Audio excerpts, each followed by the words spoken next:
Merhabalar, ben Huri. Huri ve Tek Mutfak'ta mutfağıma hoş geldiniz.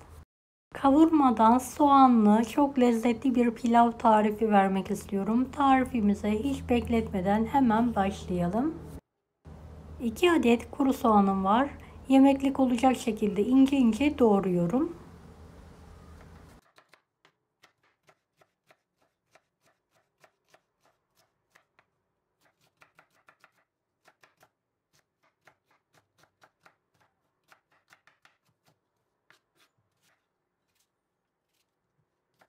Videomu izlerken buraya kadar geldiyseniz yorum kısmına herhangi bir emoji bırakırsanız bana destek olmak için sevinirim.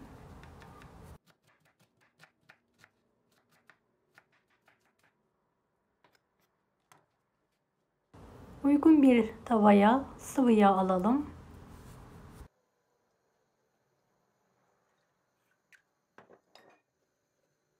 Kuru soğanları içine alarak kokusu çıkana kadar kavurmaya bırakalım.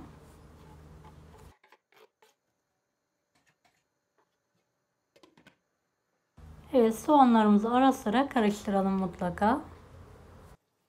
Bir miktar tartı ekliyorum. Tartı yerine tereyağı da kullanabilirsiniz. Evet, tartı eriyene kadar karıştıralım. 4 su bardağı soğuk su ilavesi yapıyorum.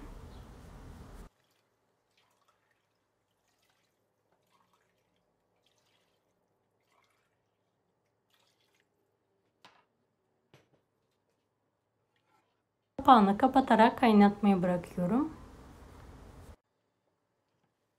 Evet, suyum kaynadı. 2 tatlı kaşığı tuz ilavesi yapıyorum ve karıştırıyorum. 2 su bardağı yıkanmış pirinci suya salalım.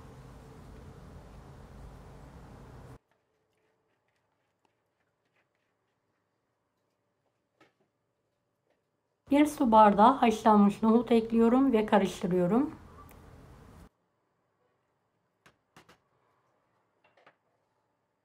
Kapağını kapatarak yüksek ateşte fokur fokur kaynayana kadar pişirmeye bırakıyorum. Başlayınca altını kısıyorum ve suyu bitene kadar pişirmeye bırakalım. Bir miktar daha suyu var. Pişirmeye devam ediyorum. Evet, gördüğünüz gibi suyu tamamen bitti. Altını kapatarak 10 dakika demlenmeye bırakıyorum. Üzeri şimdi küçük bir tavada kavurma ısıtıyorum. Evet, 10 dakika demlenen pilavımı karıştırıyorum.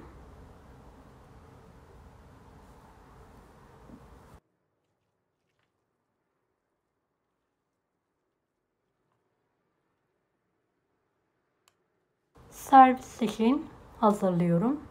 Kasenin alt kısmına kavurma, üzerine de pilav ekliyorum.